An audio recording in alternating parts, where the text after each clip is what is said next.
So it's nice to be back in this wonderful studio after a long time. Did you get the slides? Yeah, okay. So this is a very interesting topic which we're going to be discussing. But just before I start, I would like to do a very short invocation, which means a basic mantra to bring auspiciousness. Auspiciousness means good energy, a mood of learning, a mood of growth in the room. So you can repeat after me. It's very, very easy. Please repeat, everybody. Om. Together. Om.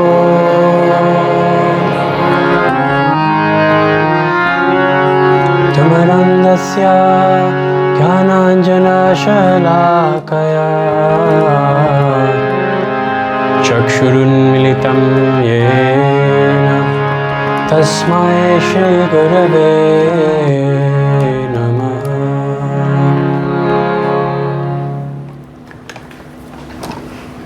So today we're going to discuss, contemplate, ponder upon the concept of what is reincarnation, and is there a scientific basis for such an interesting, unique, and in some ways polarizing topic in the world. So as you can see, there is a lovely picture here. This is from a book called Bhagavad Gita, which is the primary spiritual text of India, or really South Asia. Before 1947 it was the whole of South Asia. And this particular image is showing how, although there are different types of bodies, there is a light, or there is a spark, or there is a unit of agency, a person who is common despite different types of bodies which we can see. We often hear in spiritual circles that according to our age, relative to our age, relative to our speed of growth, within 7 to 10 years, every single cell in our body has been replaced. So therefore the concept of growth, it's more like an analogy, but really growth is not something the body does. The body actually has millions of cells dying and being replaced. The cells don't actually grow, but they die. Every day when you take a bath, millions of cells are actually being flushed down the drain. Sounds funny to think about it, but it's true. Every time you breathe, every time you brush your hair, our body is in this constant state of replacement and replenishment of its cells, of the components which it's constituted of. So therefore, we can say from a scientific biological basis that even our own body, most of you look like you're in your 20s. That's my guess. Hopefully I didn't guess too bad. So you've all probably replaced every single cell in your body at least 3 times. So the instructions are the same, just like you have DNA. So the instructions are the same, just like you may have an instruction book and it tells you how to build a house, but you may need to change your roofing every 20 years or so, right? So you can't say my roof has grown. It's actually been replaced. Or in certain other parts of your house, you may need to replenish the paint, you may need to change some structural beams if you want to do an extension or something. So in the same way, the body is just like a house for the soul. As you can see on the PowerPoint, there is a spark which is common, which is the consciousness. So this is the basis of reincarnation. So you can continue to the next slide. So obviously, before talking about the scientific basis of reincarnation, we have to first understand what reincarnation means and what would be a scientific method for understanding it, right? Otherwise it would be a pointless discussion if everyone didn't have a common definition of reincarnation, right? Someone says, I think reincarnation means that every year you get a new body. Or someone says, I think when you die you get a new body. And someone says, I think reincarnation means you only do it once and then you go to judgment or something like that. So therefore there are different ideas of what reincarnation, different definitions which it could be. But as we know, many of us may speak a Latin language. So the word carne, like in Spanish, means flesh. And re is like in English the prefix to repeat. In, we all know. So therefore it means to basically take a new flesh or take a new body.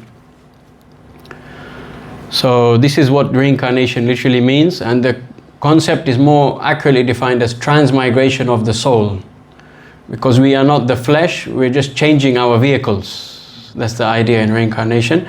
So the soul is actually transmigrating through different types of bodies, just like a person may have a car for a few years and then change it and get a new car, etc., etc. So this is actually how it should be defined. And reincarnation in the Indian or the South Asian concept means you have linked concepts to it, such as karma. Anyone heard of karma? Yeah, I think it's part of the English dictionary now. So actually it's not karma, it's actually pronounced karma, but we just say karma in English. And another concept which is very important is the concept of dharma. So anyone heard of that word dharma before? I may be dating myself by saying this, but anyone seen the TV show Lost, or am I too old? Some of you may have seen it. It was like, I don't know, 2005 or something, 2008. So there was a TV show called Lost. It was a very popular series, and they had this word dharma as one of the principal themes in the series. So dharma means divine duty, and karma means the way you act in this world. So in the South Asian or the Indian or the Hindu, Buddhist, Jain, etc. concept of reincarnation, you're supposed to go towards dharma. Dharma means spiritual evolution. So we are constantly living in a body, and when that body becomes unfit for living, we take another body until we keep evolving until we become spiritually enlightened, and then we can leave this material world, which is considered to be something like a spiritual reformation or a spiritual training ground, or it's also considered to be like a sandbox. Anyone know what a sandbox is? Either if you remember when you were a kid, or if you do IT, you may know what a sandbox is. So it's a kind of place where you test out theories, you test out code in IT, or it's just a place where children can build stuff and then break it down again, right? So this world is like that. It's a place to explore. How can I see what is the meaning of my individuality? Am I the center? Can I be the center? Chasing the desires which my mind presents to me, will I become happy or not? All of these things we can test in a safe environment in the material world. Because everything we do, although it may create pain or pleasure, it's temporary. So you always get a fresh chance again and again until you keep evolving. So this is the idea of reincarnation. Anyone heard of Heraclitus? Or in English, I think they say Heraclitus. I said that once. I was in Greece and I have a friend, she was running a yoga retreat. So I taught on it a couple of times. And then I talked about this guy and I said Heraclitus. She said, who? And they said Heraclitus. So the Greeks pronounce things properly. So there's a very famous quote, as you can see on the board, that you can't step in the same river twice. So he discusses the concept of things being in a constant cycle, things being in a constant flux. That is one of the characteristic qualities in this world, that things are always in a constant state of change, right? Like in Newton's first laws of the material nature, he talks about how things are always in a constant state of change, yet fundamentally what is behind them is actually staying the same. Like energy and matter, their relationship is very interesting, because matter ultimately is energy, but matter is just different manifestations of energy in different structures. Protons, electrons, neutrons, molecules, etc. Then there's a very nice philosopher who, I don't know if he ever spoke here, did he? Probably not. H.D. Goswami? No. Maybe one day. So he commented on this, and he says a very interesting take on that related to reincarnation or the soul, or understanding something transcendental about the self, is that you cannot breathe in the same body twice. Because you will not be the same, nor will your body be the same, right? So actually, biologically, we are not breathing in the exact same body, even from moment to moment. Because thousands of cells have already died in our body, and thousands are becoming regenerated as we are moving in this world. So, go to the next one. So now we have defined a little bit about what reincarnation is, so we can talk about what would be appropriate scientific evidence for reincarnation, right? So any questions about reincarnation so far, like just in terms of defining it? Okay, good. So it was a clear definition. So now we'll talk about scientific types of evidence. So if we want to posit this doctrine that there is reincarnation of the person, transmigration of the consciousness or of the soul, we need to be able to prove it to rational people, right? Otherwise they'll think, yeah, that's a belief, someone believes this, someone believes that, everyone believes something. But how do you actually establish it as truth? Or how do you establish it as the most logical or plausible option for what happens, the continuity of the self beyond death? So generally when we talk about scientific evidence, those who are not very expert in the philosophy of science, or just in general not very good at thinking about deeper things in life, we tend to assume that everything that can be proved has to be proved empirically, right? Generally we think that. There are some great philosophers, they believe that I only believe in things that I can see, or I only accept things which can be empirically proved. That's generally the paradigm of especially atheists or of agnostics. But actually, yeah? Sorry, what does empirical mean? Oh yeah, empirical. So empirical means something which can be perceived and tested through the senses. So we have 5 primary senses, and seeing, smelling, tasting, touching and hearing. But actually even most people who emphasize empirical knowledge, I'm just going to share something, that they also do not limit themselves to that paradigm because they realize it's not enough. But some people who are very extreme, they think only things which can be perceived by the senses exist. So if I cannot see the soul, it doesn't exist. If I cannot see God, he, she, they, Ziza doesn't exist, right? So actually even atheist philosophers, my surname is Hume. Anyone heard of a famous Hume? There's not many of them. It's probably only in the thousands or tens of thousands. Anyone heard of another Hume, very famous from Scotland? Yeah. What was his name? Do you remember? David Hume, right? So if you did philosophy and ethics for your A-levels, or you did philosophy at university, you would have heard of him. So even he was a great philosopher of the UK, and he believed there's no such concept as a personal creator, there's no such thing as God, there's no such thing as an unmoved mover, etc., because there's not enough evidence for him. But he did say that there is empirical reality, and he explained that there is metaphysical reality, and he explained that you cannot derive a metaphysical truth from a physical truth. So what that means is you can describe things what they are, but why they are, that's a question of philosophy, right? Like if you say, why is the sky blue? Then we say, oh, it's because of, what's it called? Refraction, because of the way light is manifest and the oceans and the sky, then gases in the sky, and it comes out to become looking blue generally. I know in England it looks grey, but we'll just say blue in general. Actually this month has been pretty nice, it's been pretty blue, so I'm happy about that. But sometimes it's very grey, so why is the sky blue?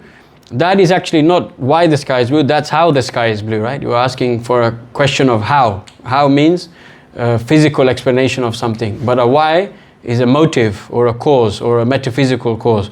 So, or for instance a microphone, we can say how the microphone works, but why we should use a microphone, that's a personal reason. It requires a level of personhood or consciousness to explain it. So even David Hume, who was a great philosopher, he said actually empirical is not everything or physical things, but metaphysical is also very important. And to understand metaphysical things, you have to study them from a metaphysical point of view. If you want to study, is it moral to shoot someone or not? You cannot study it using a microscope, using a microphone, using a, what else can you do? Like a thermometer, etc., right? A weighing scale. Those are empirical ways to understand things.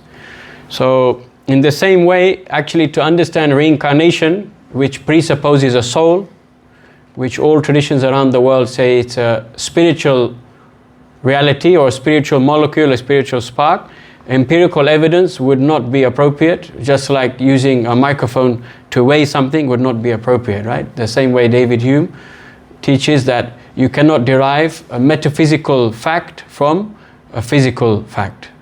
Just like you cannot derive why should I do something from what something is. Because why is a question of morality, ethics and philosophy. So if you're a geologist, you'll never be able to talk about how or why we should use the rock, because that's a question of ethics and morality. Should I throw it at someone? Should I put it in a machine to test it? Should I use it to build a house? Those are questions which are metaphysical questions. So the soul has to be understood from a different paradigm, because the soul is considered to be of a different nature, not of a empirical nature or a physical nature, physically measurable nature. So therefore the second line is showing you can understand it through philosophical or deductive or inferential means. So philosophical we already discussed a little bit.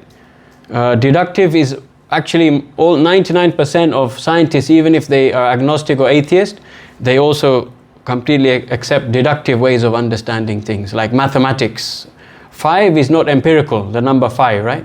Can anyone smell a number 5?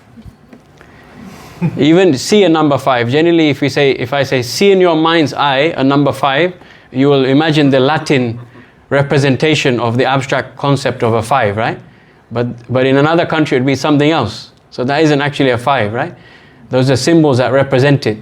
So actually abstract things like that, or concepts like love, concepts like equality, etc., these are all metaphysical things. So deductive things mean you can understand them by deduction.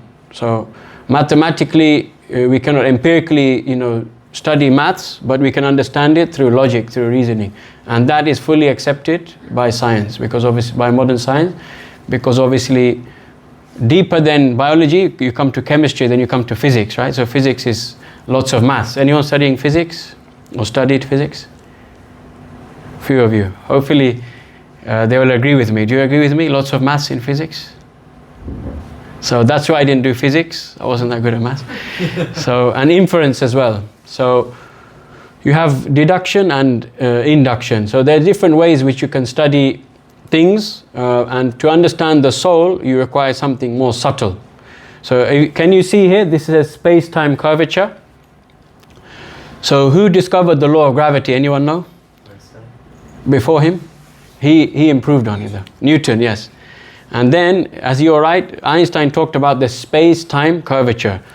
So actually, for instance, things which are further away from the Earth planet, they float in space even though there's still gravity. And Einstein found there are certain anomalies based on the distance from the Earth, based on distance from the poles, etc., that gravity doesn't work in a linear way. It actually works based on, as you can see here, there's a picture.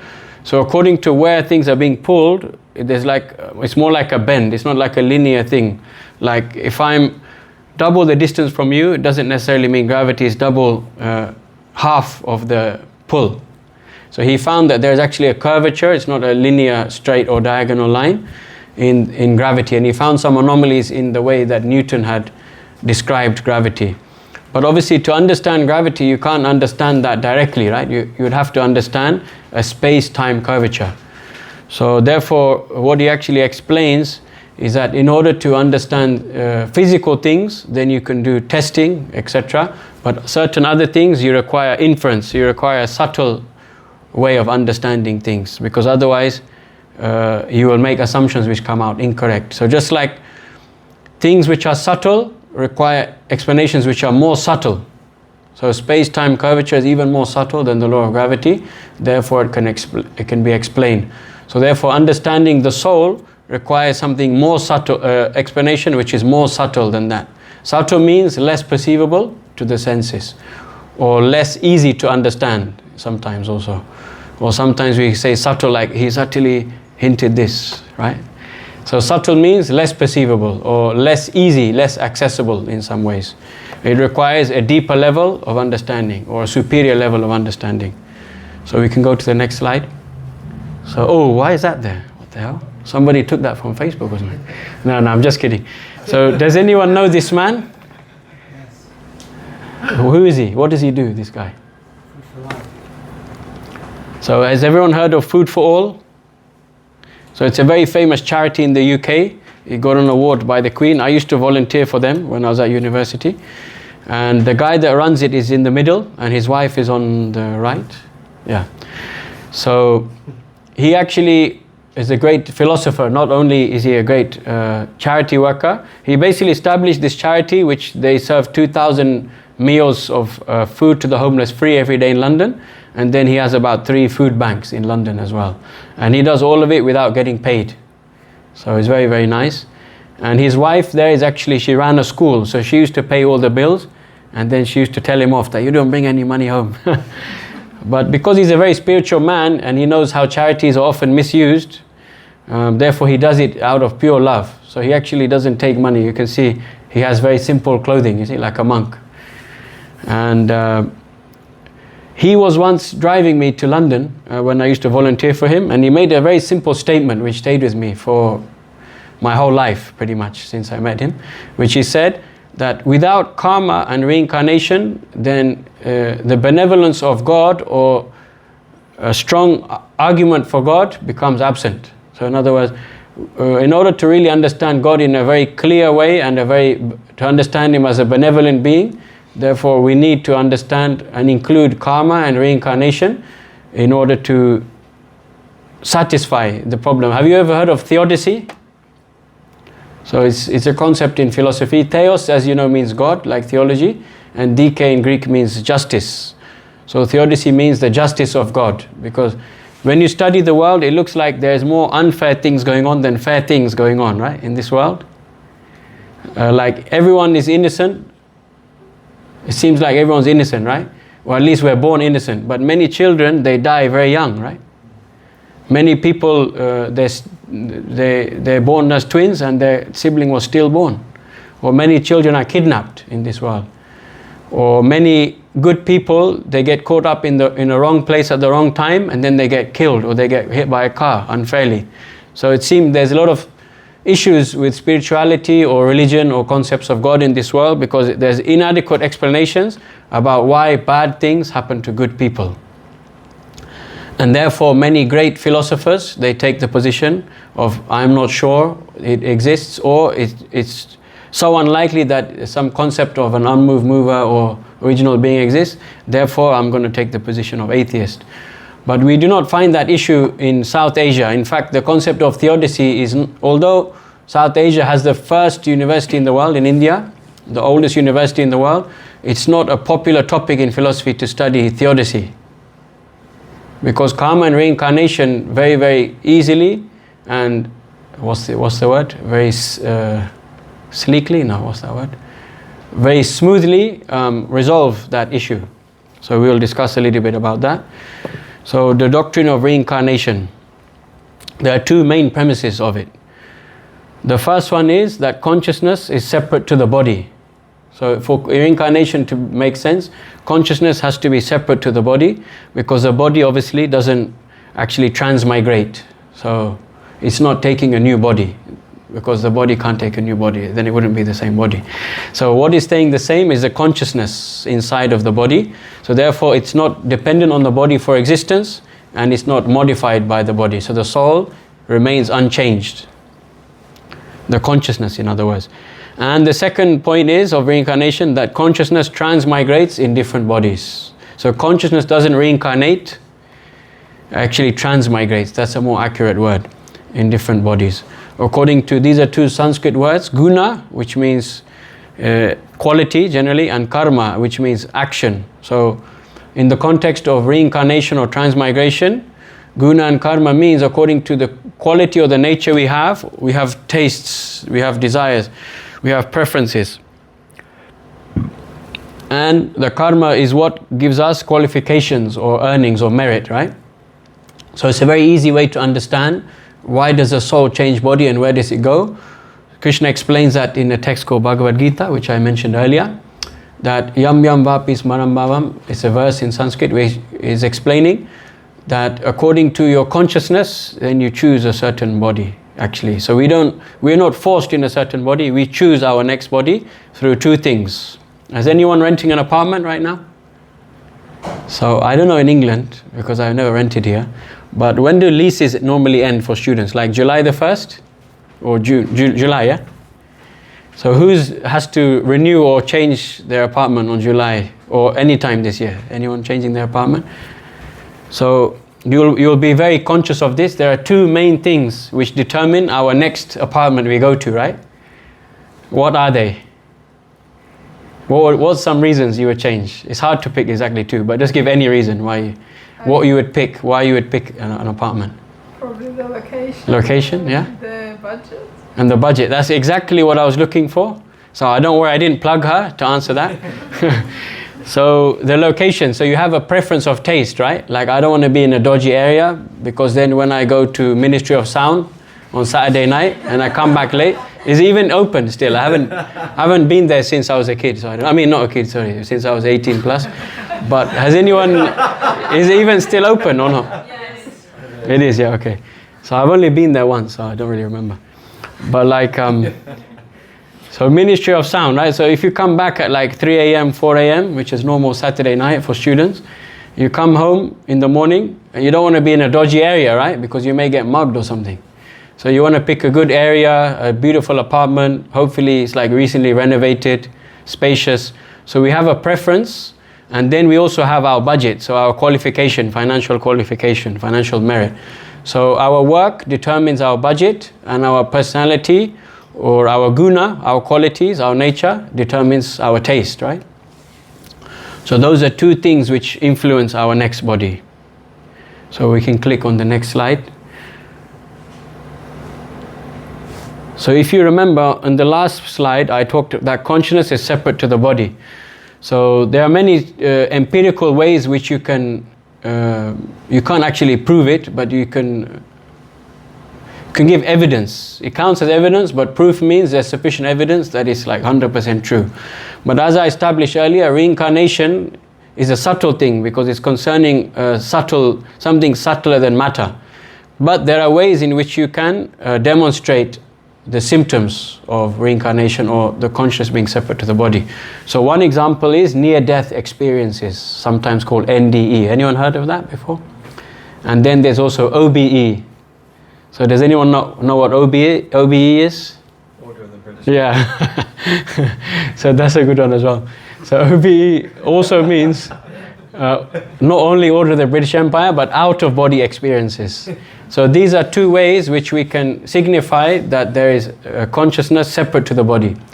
So there are many, many stories. I don't need to give a specific one because you can just go on YouTube and watch thousands of them, where people are on the operating table and they actually go into like deep sleep, or they go into a coma and they actually separate from their body, and then they can observe what's happening separate from the body.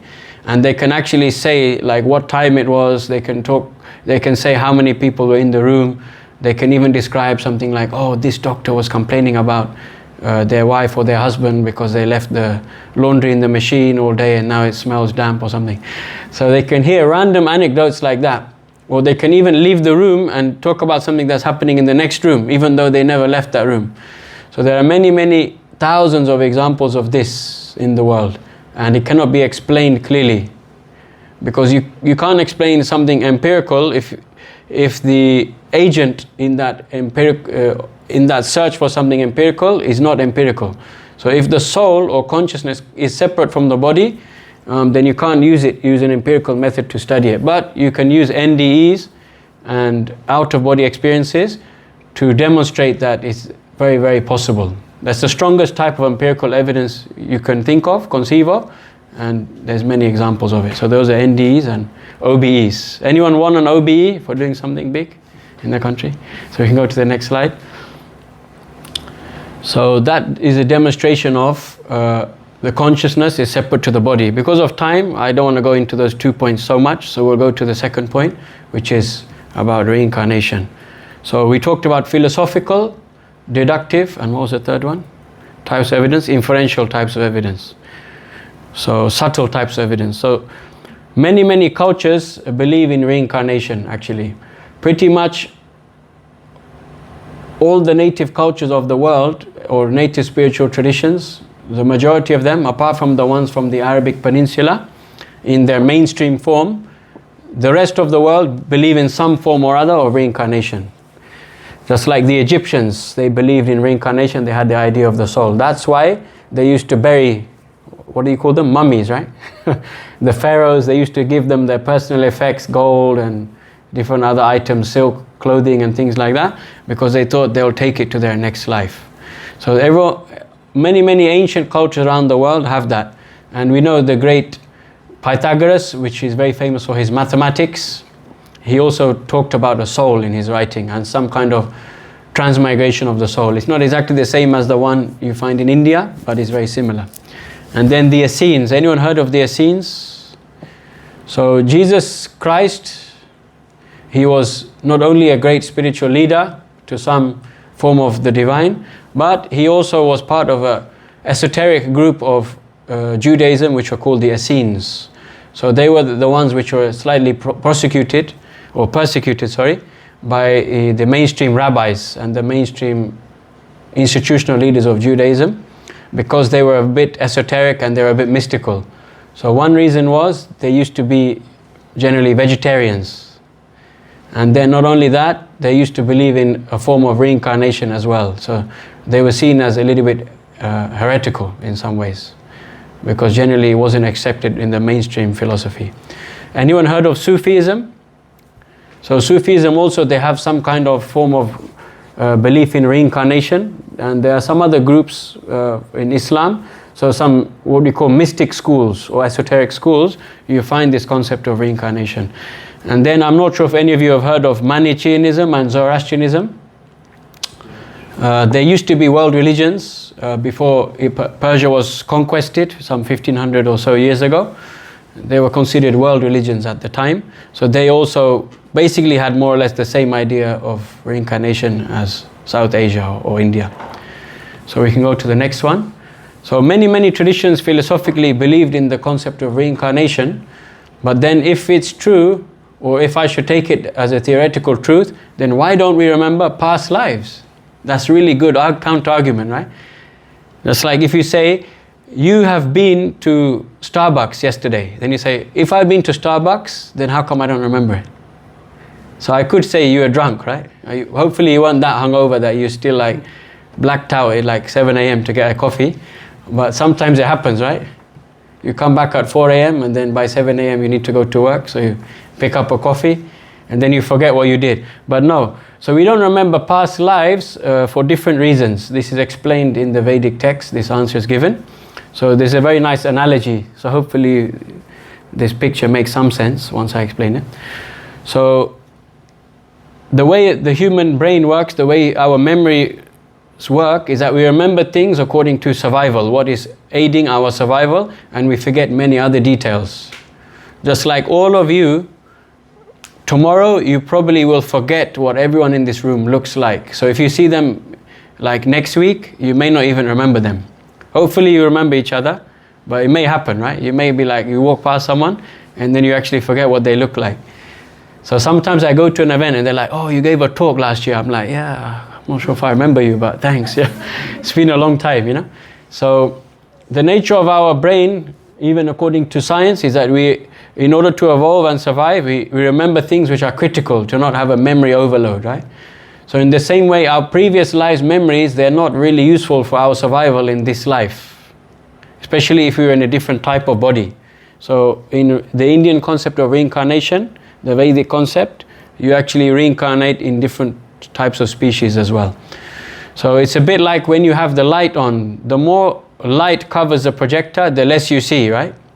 And the darker the room is, the more you see the projector. So in the same way, in our life, we're constantly being flooded with more and more memories, newer and newer layers. What I did when I was 1 year old, a new layer, what I did when I was 2, and then all of you up to 18, 20, 25, etc., right?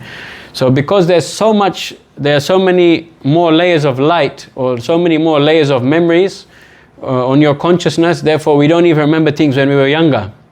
How many of us remember things when we were 5, when we were 8, when we were 3? It's hard to remember, right? Like my mom was asking me, do you remember much about when you went to year 1 and year 2, when you went to school? I was like, I don't actually remember that much anymore. But when it was a year ago, you remember a lot more, right? So even in this life, we discard or we push down memories which we don't need to think about. But if you regularly think back to certain memories, like a holiday you did when you were 5, it's much easier to remember, right? Because you're reinforcing those memories. So that's kind of the analogy which is given in the Upanishads. So we go to the next one. And actually, there is empirical there is suggestions through empirical evidence of reincarnation as well. So you cannot necessarily prove it empirically, but there are things which suggest its reality through past life memories. So, and it's generally, if you see the top left, it says children who remember previous lives. So why is it children? Because children have less impressions. These are called samskaras in Sanskrit, or vasanas. So those are like, it's a bit like, anyone remember cassette tapes? Or am I showing my old age again? Cassette tapes or VHS tapes. So sometimes if you record over a cassette tape, you kind of hear the recording that was on it before, but it's really faint, right? Has anyone ever seen that before? Experienced that before? So, or I'm trying to think of other examples. Or has anyone done photography before? Like actually getting the, what do you call them? The negatives, and then like transferring them to actual photo paper. So what happens if there's too much light in the room to the images? They kind of get washed over, right? So that's why children generally remember previous lives, because they haven't washed over those previous life memories yet. They haven't got rid of them because they no longer identify with them. And that's why you often find in countries where people believe in reincarnation more, they think the memories are more valuable because they actually think it's them. Whereas when you think it's imagination, you're less likely to remember the monster in the cupboard, Santa Claus coming down the chimney, and many, many other things which are just imagination, right? But if you're told that actually, no, you actually have a previous life, then a lot of time children keep thinking about these memories regularly. And then there's two people, there are many, but these are the two most famous ones, Ian Stevenson and Tom Schroeder. So Ian Stevenson did thousands and thousands of cases around the world of children who remember previous lives, and many of the times he tried to actually trace back who they were in their previous life, and many times he was successful. And they could remember details, like they came to a house and the child would be like, there used to be a room here, and then there's a wall. And then they find out that they moved the door to the other side. And then no one else knew for like 15 years, but the child remembered. How did the child know? And they had to drive like 3 hours to get to the house. Or there are kids who have birthmarks in certain locations, like maybe on their thigh, and then they have like bad dreams that they were like in World War II and they got shot on their thigh. And then they even say, my name is not Tom, my name is Jeffrey Smith, my name is Jeffrey Smith. And then they go into the archives and they find, often they even remember what town they're from. They even remember if they had siblings or not. So they describe who they think they are or who they think they were, and then they research and they find it's true. And then they find out the person died because they were shot in a certain place. So many of these stories are there. So these are taken as the strongest form of empirical evidence you could have for reincarnation. So, I have a question. yes. So you said that there's like a survival reason why we don't remember everything. We just remember what helps us survive. Is there a opposite to that, like a survival reason why people might hold on to those memories? Yes, so anything which will help us to survive, whether it's emotionally, whether it's on a physical platform, etc., whether it helps us to feel better, things that we value basically in our consciousness, they stay more prominent. And the less we think about things, then those memories start to fade, right? So that's why sometimes you haven't thought about something for a really long time and then you forget it, like, I don't know, like a password to the chain for your bike. You haven't used it for 2 years and you forget. But if you use it regularly, or at least you think about it regularly, then you won't forget it, right? So this has been studied. I was going to include it in this talk. There's different like scientific studies about that, but for time I haven't. But you can just look it up. It's interesting. Yeah. So we can go to the next one. So this is the last slide. So some people will say, okay, so there's different explanations of reincarnation. But I think more in the theory that there's just one birth and then we die. So before I talk about that, I just want to share some quotes from Bhagavad Gita about how it defines reincarnation. So one of the verses, I'll read it here, that as the soul goes from childhood to youth to old age and then death, similarly the soul passes into another body at death. So it's actually saying that we have empirical experience, or we have physical experience of I am the same yet my body changes. So therefore even at death we don't have experience of dying, but we do have experience of continuing despite having different bodies.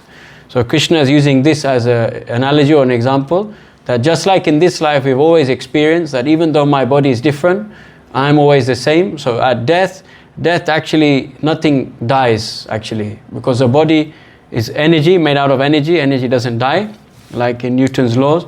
It can only be transformed, it cannot be destroyed or created, energy. So in the same way, we have experience of existing despite changing situations externally. So he's saying that just as that's what death is, it's just a different set of bodies, but actually it's always the same. Another text describes it's like a car. So once your car becomes old, worn out, then the soul will take another car according to their karma and their taste. And then another analogy is given that just as a person discards their old clothes when the clothes are old and worn out, and then once you have old clothes, you throw away the old clothes but you put on new clothes, right? Does anyone go to Primani naked? Anyone? Does anyone go to Zara naked? No, right? You put on new clothes. So first you get the new clothes, then once you're ready to discard your old one, you put on the new one. So our karma and our guna is what is creating, while we're in this life, our next destination. And then once this body becomes old and useless, then we change into a new one. For one who is born, death is certain. And for one who dies, birth is certain. Therefore, one should not grieve over what is inevitable.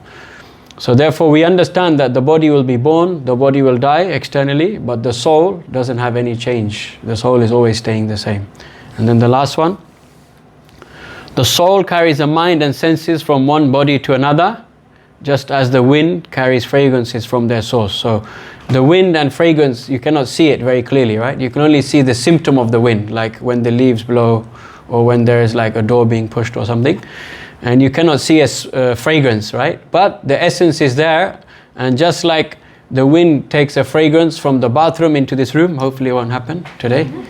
Or if someone's lit beautiful incense upstairs, the smell may come downstairs, but you don't see it, right? You don't see the incense. You may see the smoke because there's some, things being burnt, but the actual smell you don't see.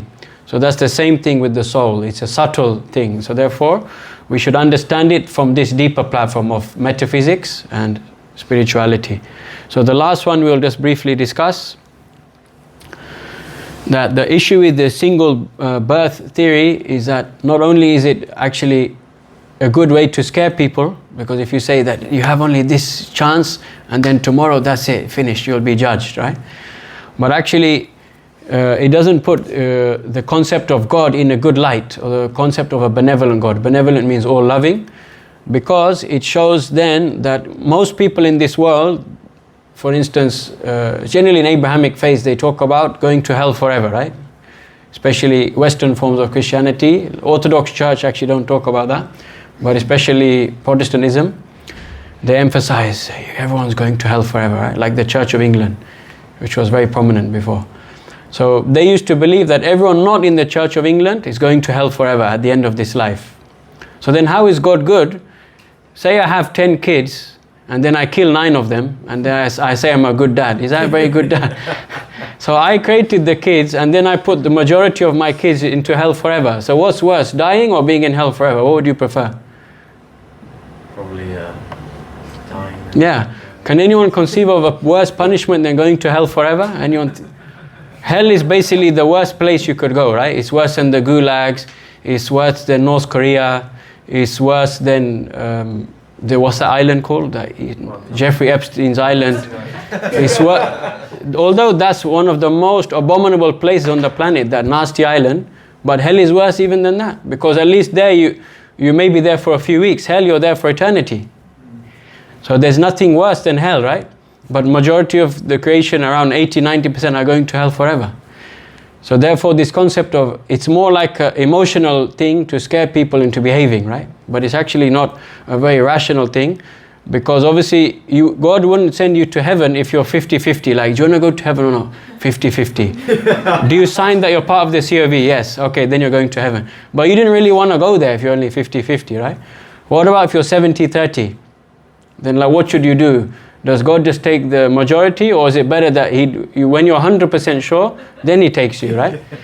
So the most rational thing is God gives you enough time that you make a full adult, mature person's decision that I'm 100% sure that I want to go to heaven now. Not that I just have to be 51% and not 50%, or 60% or 70%. So what is the qualification? The qualification is when you're 100% sure. But that will only work if you have more than one opportunity, right? If I say, I'm going to give you a job working in AI, does anyone study IT, or is it only me?